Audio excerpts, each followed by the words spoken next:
Chapter 15 in the Willow. The old tree saw and heard a good many little scenes and confidences that summer, because it became the favorite retreat of all the children, and the willow seemed to enjoy it, for a pleasant welcome always met them, and the quiet hours spent in its arms did them all good. It had a great deal of company one Saturday afternoon, and some little bird reported what went on there. First came Nan and Daisy with their small tubs and bits of soap, for now and then they were seized with a tidy fit, and washed up all their dolls' clothes in the brook. Asia would not have them slopping round in her kitchen, and the bathroom was forbidden, since Nan forgot to turn off the water till it overflowed and came gently dripping down through the ceiling. Daisy went systematically to work, washing first the white and then the colored things, rinsing them nicely, and hanging them to dry on a cord fastened from one barberry bush to another, and pinning them up with a set of tiny clothespins Ned had turned for her. But Nan put all her little things to soak in the same tub, and then forgot them while she collected thistledown to stuff a pillow for Semiramis, Queen of Babylon, as one doll was named.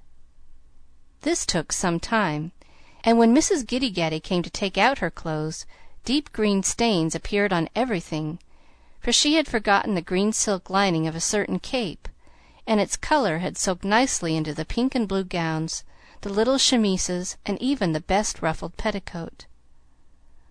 "Oh me, what a mess!" sighed Nan. "Lay them on the grass to bleach," said Daisy, with an air of experience. "So I will, and we can sit up in the nest and watch that they don't blow away." The Queen of Babylon's wardrobe was spread forth upon the bank, and turning up their tubs to dry, the little washerwomen climbed into the nest and fell to talking, as ladies are apt to do in the pauses of domestic labor. "I'm going to have a feather bed to go with my new pillows," said Mrs. Giddy-Gaddy, as she transferred the thistledown from her pocket to her handkerchief, losing about half in the process. "I wouldn't. Aunt Jo says feather beds aren't healthy.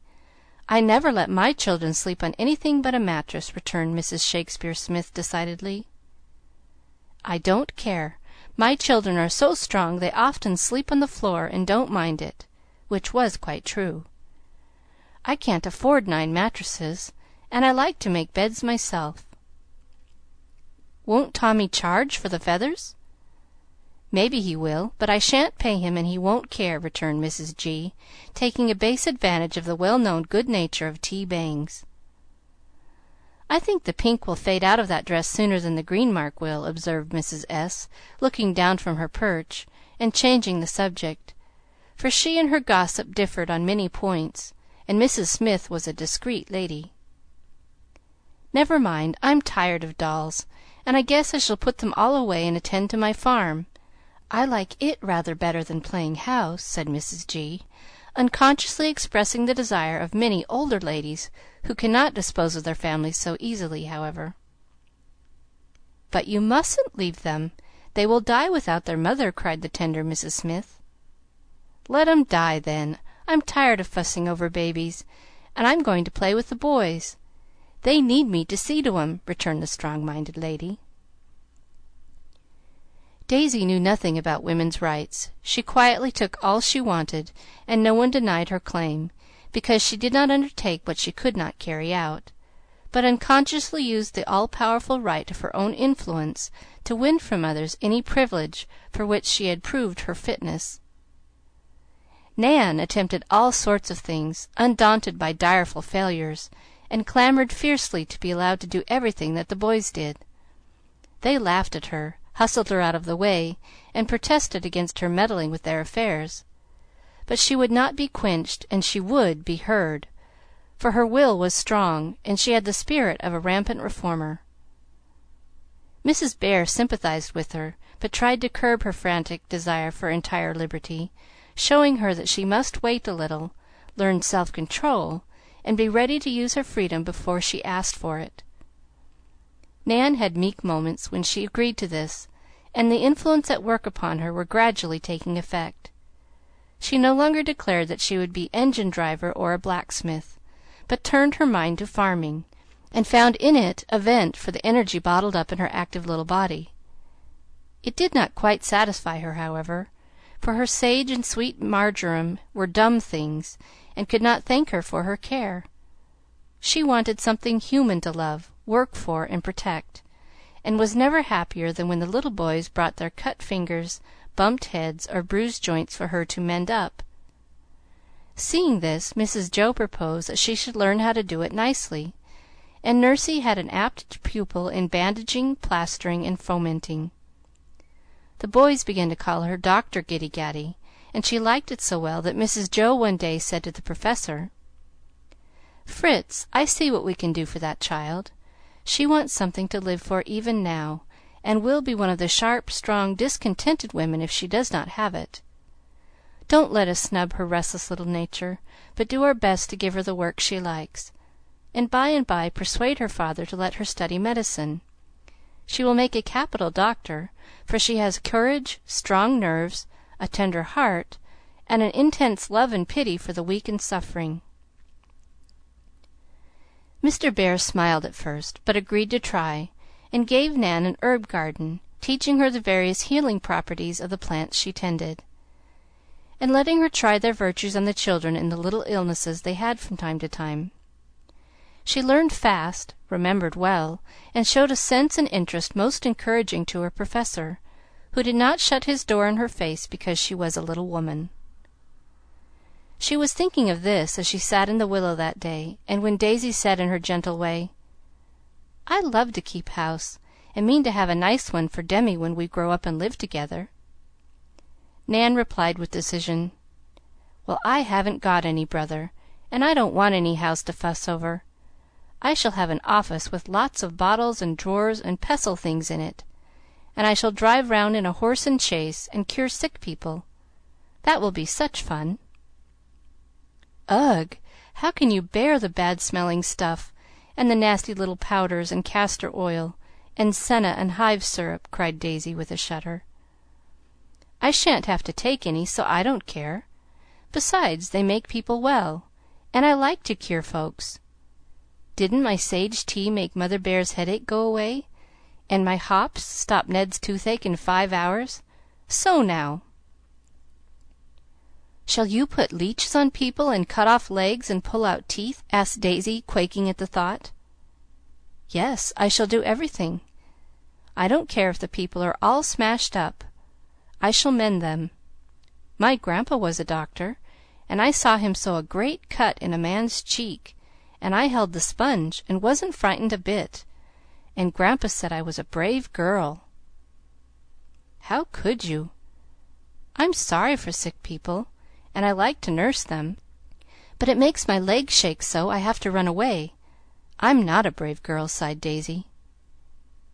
"Well, you can be my nurse and cuddle my patients when I have given them this physic and cut off their legs," said Nan, whose practice was evidently to be of the heroic kind. "Ship ahoy! Where are you, Nan?" called a voice from below. "Here we are." "Aye, aye," said the voice, and Emil appeared, holding one hand in the other, with his face puckered up as if in pain. "Oh, what's the matter?" cried Daisy anxiously. "A confounded splinter in my thumb. Can't get it out. Take a pick at it, will you, Nanny?" "It's in very deep, and I haven't any needles," said Nan, examining a tarry thumb with interest. "Take a pin," said Emil, in a hurry. "No, it's too big and hasn't got a sharp point." Here Daisy, who had dived into her pocket, presented a neat little housewife with 4 needles in it. "You are the posy who always has what we want," said Emil, and Nan resolved to have a needlebook in her own pocket henceforth, for just such cases as this were always occurring in her practice. Daisy covered her eyes, but Nan probed and picked with a steady hand, while Emil gave directions not down in any medical work or record. "Starboard now! Steady, boys, steady! Try another tack! Heave ho! There she is!" "Suck it," ordered the doctor, surveying the splinter with an experienced eye. "Too dirty," responded the patient, shaking his bleeding hand. "Wait, I'll tie it up for you, if you have got a handkerchief." "Haven't. Take one of those rags down there." Gracious, no, indeed! They are dolls' clothes," cried Daisy indignantly. "Take one of mine. I'd like to have you," said Nan, and swinging himself down, Emil caught up the first rag he saw. It happened to be the frilled skirt, but Nan tore it up without a murmur, and when the royal petticoat was turned into a neat little bandage, she dismissed her patient with the command, "Keep it wet and let it alone. Then it will heal right up and not be sore." "What do you charge?" asked the Commodore, laughing. "Nothing. I keep a spencery.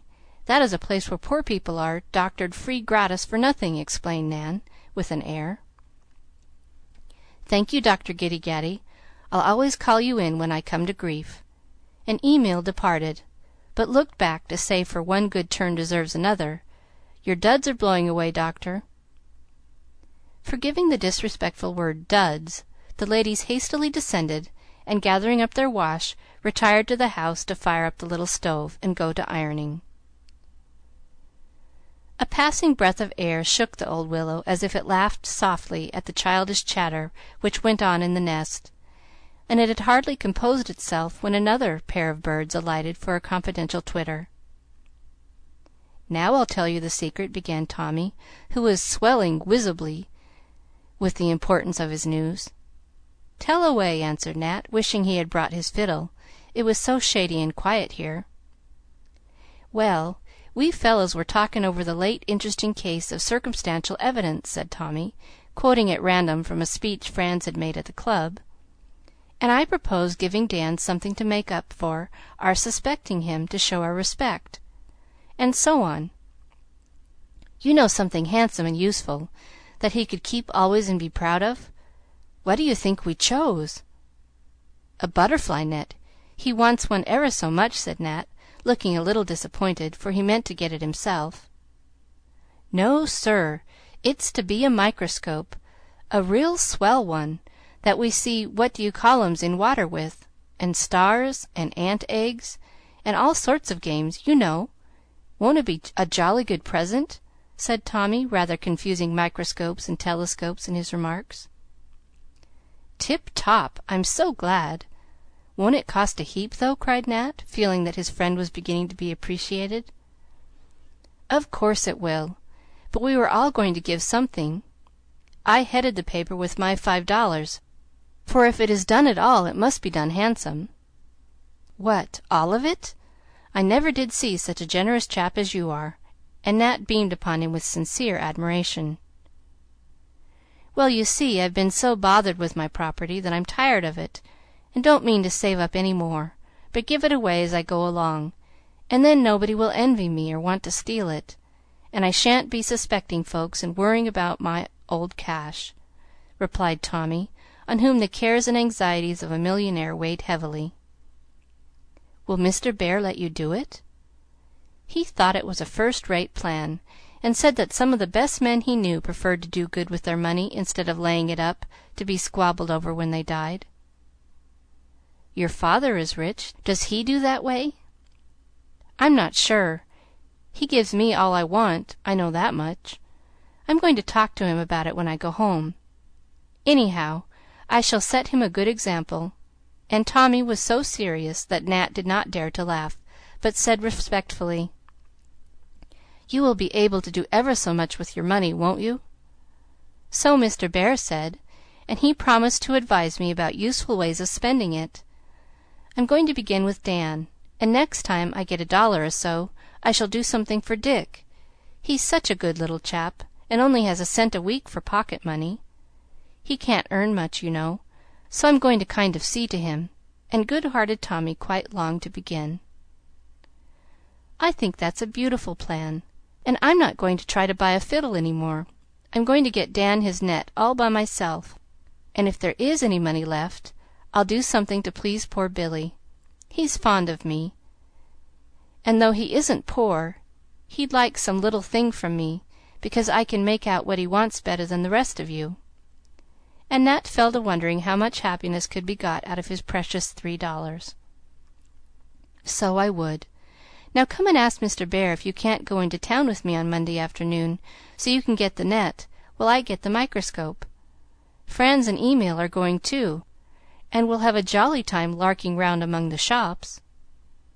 The lads walked away arm in arm, discussing the new plans with droll importance, yet beginning already to feel the sweet satisfaction which comes to those who try, no matter how humbly, to be earthly providences to the poor and helpless, and gild their mite with the gold of charity before it is laid up where thieves cannot break through and steal. "Come and rest while we sort the leaves. It's so cool and pleasant here," said Demi, as he and Dan came sauntering home from a long walk in the woods. "All right," answered Dan, who was a boy of few words, and up they went. "What makes birch leaves shake so much more than the others?" asked inquiring Demi, who was always sure of an answer from Dan. "They are hung differently. Don't you see the stem where it joins the leaf is sort of pinched one way, and where it joins the twig it is pinched another? This makes it waggle with the least bit of wind, but the elm leaves hang straight and keep stiller." "How curious! Will this do so?" And Demi held up a sprig of acacia which he had broken from a little tree on the lawn because it was so pretty. "No, that belongs to the sort that shuts up when you touch it. Draw your finger down the middle of the stem and see if the leaves don't curl up," said Dan, who was examining a bit of mica. Demi tried it, and presently the little leaves did fold together, till the spray showed a single instead of a double line of leaves. "I like that. Tell me about the others. What do these do?" asked Demi, taking up a new branch. "Feed silkworms. They live on mulberry leaves till they begin to spin themselves up. I was in a silk factory once, and there were rooms full of shelves all covered with leaves, and worms eating them so fast that it made a rustle. Sometimes they eat so much they die. Tell that to Stuffy." And Dan laughed as he took up another bit of rock with a lichen on it. "I know one thing about this mullein leaf. The fairies use them for blankets," said Demi, who had not quite given up his faith in the existence of the little folk in green. "If I had a microscope, I'd show you something prettier than fairies," said Dan, wondering if he should ever own that coveted treasure. "I knew an old woman who used mullein leaves for a nightcap because she had faceache. She sewed them together and wore it all the time." "How funny! Was she your grandmother?"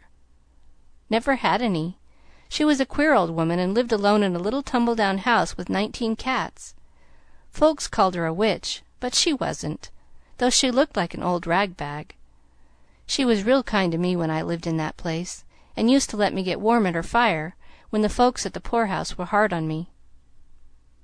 "Did you live in a poorhouse?" "A little while. Never mind that. I didn't mean to speak of it." And Dan stopped short in his unusual fit of communicativeness. "Tell about the cats, please," said Demi, feeling that he had asked an unpleasant question, and sorry for it.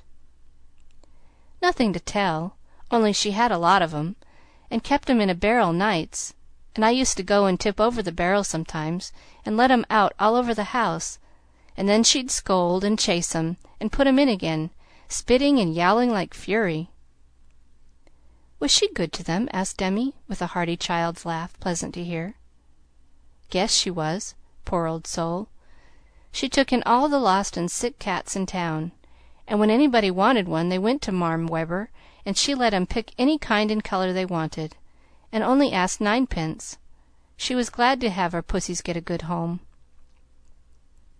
"I should like to see Marm Weber. Could I if I went to that place?" "She's dead. All my folks are," said Dan briefly. "I'm sorry." And Demi sat silent a minute, wondering what subject would be safe to try next. He felt delicate about speaking of the departed lady, but was very curious about the cats, and could not resist asking softly, "Did she cure the sick ones?" "Sometimes. One had a broken leg, and she tied it up to a stick, and it got well, and another had fits, and she doctored it with yarbs till it was cured. But some of 'em died, and she buried 'em, and when they couldn't get well she killed 'em easy."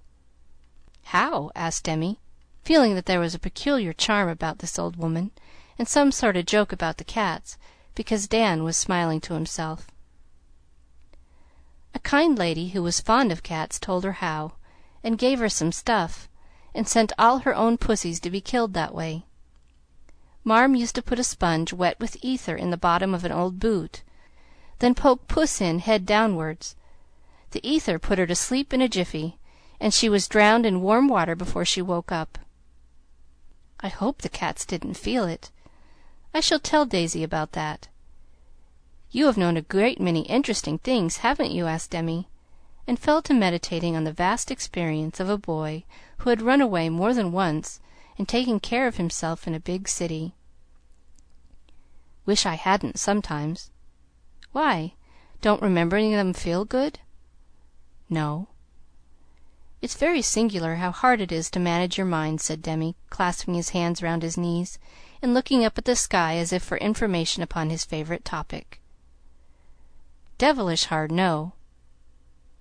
"I don't mean that," and Dan bit his lips, for the forbidden word slipped out in spite of him, and he wanted to be more careful with Demi than with any of the other boys. "I'll play I didn't hear it," said Demi, "and you won't do it again, I'm sure." "Not if I can help it. That's one of the things I don't want to remember. I keep pegging away, but it don't seem to do much good," and Dan looked discouraged. "Yes, it does. You don't say half so many bad words as you used to, and Aunt Jo was pleased because she said it was a hard habit to break up." "Did she?" and Dan cheered up a bit. "You must put swearing away in your fault drawer and lock it up. That's the way I do with my badness." "What do you mean?" asked Dan, looking as if he found Demi almost as amusing as a new sort of cockchafer or beetle. "Well, it's one of my private plays, and I'll tell you, but I think you'll laugh at it," began Demi, glad to hold forth on this congenial subject. "I play that my mind is a round room, and my soul is a little sort of creature with wings that lives in it. The walls are full of shelves and drawers, and in them I keep my thoughts, and my goodness and badness, and all sorts of things. The goods I keep out where I can see them, and the bads I lock up tight, but they get out, and I have to keep putting them in and squeezing them down, they are so strong. The thoughts I play with when I am alone or in bed, and I make up and do what I like with them. Every Sunday I put my room in order, and talk with the little spirit that lives there, and tell him what to do. He is very bad sometimes, and won't mind me, and I have to scold him and take him to Grandpa. He always makes him behave, and be sorry for his faults, because Grandpa likes this play, and gives me nice things to put in the drawers, and tells me how to shut up the naughties. Hadn't you better try that way? It's a very good one." And Demi looked so earnest and full of faith that Dan did not laugh at this quaint fancy, but said soberly, "I don't think there is a lock strong enough to keep my badness shut up. Anyway, my room is in such a clutter I don't know how to clear it up." "You keep your drawers in the cabinet all spandy nice. Why can't you do the others?" "I ain't used to it. Will you show me how?" And Dan looked as if inclined to try Demi's childish way of keeping a soul in order. "I'd love to, but I don't know how, except to talk as Grandpa does. I can't do it good like him, but I'll try." "Don't tell any one. Only now and then we'll come here and talk things over, and I'll pay you for it by telling all I know about my sort of things. Will that do?" And Dan held out his big rough hand. Demi gave his smooth little hand readily, and the league was made, for in the happy, peaceful world where the younger boy lived, lions and lambs played together, and little children innocently taught their elders. "Hush!" said Dan, pointing towards the house, as Demi was about to indulge in another discourse on the best way of getting badness down, and keeping it down, and peeping from their perch, they saw Mrs. Jo strolling slowly along, reading as she went, while Teddy trotted behind her, dragging a little cart upside down. "Wait till they see us," whispered Demi, and both sat still as the pair came nearer. Mrs. Jo so absorbed in her book that she would have walked into the brook if Teddy had not stopped her by saying, "Mar, I want ter fiss." Mrs. Joe put down the charming book which she had been trying to read for a week, and looked about her for a fishing pole, being used to making toys out of nothing. Before she had broken one from the hedge, a slender willow bough fell at her feet, and looking up she saw the boys laughing in the nest. "Up, up!" cried Teddy, stretching his arms and flapping his skirts as if about to fly. "I'll come down and you come up. I must go to Daisy now." And Demi departed to rehearse the tale of the 19 cats, with the exciting boot and barrel episodes. Teddy was speedily whisked up, and then Dan said, laughing, "Come too. There's plenty of room. I'll lend you a hand." Mrs. Joe glanced over her shoulder, but no one was in sight, and rather liking the joke of the thing, she laughed back, saying, "Well, if you won't mention it, I think I will," and with 2 nimble steps was in the willow. "I haven't climbed a tree since I was married. I used to be very fond of it when I was a girl," she said, looking well pleased with her shady perch. "Now you read if you want to, and I'll take care of Teddy," proposed Dan, beginning to make a fishing rod for the impatient baby. "I don't think I care about it now." "What were you and Demi at up here?" asked Mrs. Joe, thinking, from the sober look on Dan's face, that he had something on his mind. "Oh, we were talking. I'd been telling him about Leaves and Things, and he was telling me some of his queer plays. Now then, Major, fish away." And Dan finished off his work by putting a big blue fly on the bent pin which hung at the end of the cord he had tied to the willow rod. Teddy leaned down from the tree and was soon wrapped up in watching for the fish which he felt sure would come. Dan held him by his little petticoats lest he should take a header into the brook, and Mrs. Joe soon won him to talking by doing so herself. "I'm so glad you told Demi about Leaves and Things. It is just what he needs, and I wish you would teach him and take him to walk with you." "I'd like to. He is so bright. But—" "But what?" "I didn't think you'd trust me." "Why not?" "Well, Demi is so kind of precious and so good, and I'm such a bad lot, I thought you'd keep him away from me." "But you are not a bad lot, as you say. And I do trust you, Dan, entirely, because you honestly try to improve, and do better and better every week." "Really?"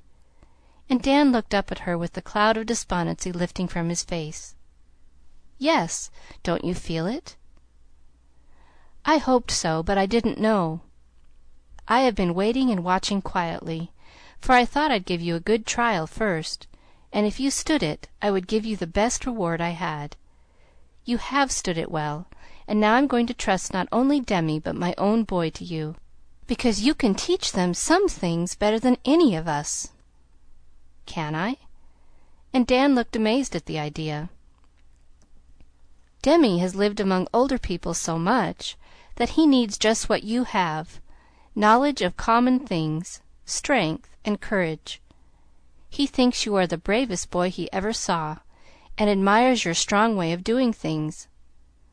Then you know a great deal about natural objects, and can tell him more wonderful tales of birds and bees and leaves and animals than his story books give him. And being true, these stories will teach him and do him good. Don't you see how much you can help him, and why I like to have him with you?" "But I swear sometimes, and might tell him something wrong. I wouldn't mean to, but it might slip out, just as Devil did a few minutes ago," said Dan, anxious to do his duty and let her know his shortcomings. "I know you try not to say or do anything to harm the little fellow. And here is where I think Demi will help you, because he is so innocent and wise in his small way, and has what I am trying to give you, dear, good principles. It is never too early to try and plant them in a child, and never too late to cultivate them in the most neglected person. You are only boys yet. You can teach one another. Demi will unconsciously strengthen your moral sense, you will strengthen his common sense, and I shall feel as if I had helped you both." Words could not express how pleased and touched Dan was by this confidence and praise. No one had ever trusted him before.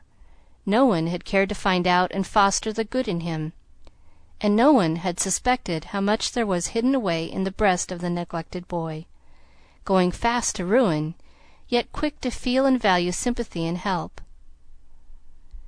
No honor that he might earn hereafter would ever be half so precious as the right to teach his few virtues and small store of learning to the child whom he most respected, and no more powerful restraint could have been imposed upon him than the innocent companion confided to his care. He found courage now to tell Mrs. Joe of the plan already made with Demi, and she was glad that the first step had been so naturally taken. Everything seemed to be working well for Dan, and she rejoiced over him, because it had seemed a hard task, yet, working on with a firm belief in the possibility of reformation in far older and worse subjects than he, there had come this quick and hopeful change to encourage her. He felt that he had friends now, and a place in the world, and something to live and work for, and though he said little, all that was best and bravest in a character, made old by a hard experience, responded to the love and faith bestowed upon him, and Dan's salvation was assured.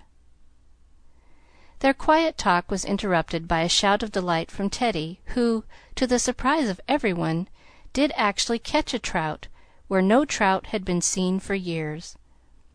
He was so enchanted with his splendid success that he insisted on showing his prize to the family before Asia cooked it for supper, so the three descended and went happily away together, all satisfied with the work of that half hour. Ned was the next visitor to the tree, but he only made a short stay, sitting there at his ease while Dick and Dolly caught a pailful of grasshoppers and crickets for him. He wanted to play a joke on Tommy, and intended to tuck up a few dozen of the lively creatures in his bed, so that when Bangs got in he would speedily tumble out again, and pass a portion of the night in chasing hopper grasses round the room. The hunt was soon over, and having paid the hunters with a few peppermints apiece, Ned retired to make Tommy's bed.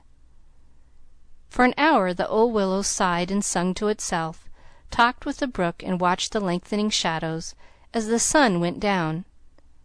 The first rosy color was touching its graceful branches when a boy came stealing up the avenue, across the lawn, and spying Billy by the brookside, went to him, saying, in a mysterious tone, "Go and tell Mr. Bear I want to see him down here, please. Don't let any one hear." Billy nodded and ran off, while the boy swung himself up into the tree and sat there looking anxious, yet evidently feeling the charm of the place and hour. In 5 minutes Mr. Bear appeared, and stepping up on the fence, leaned into the nest, saying kindly, "I am glad to see you, Jack, but why not come in and meet us all at once?" "I wanted to see you first, please, sir. Uncle made me come back.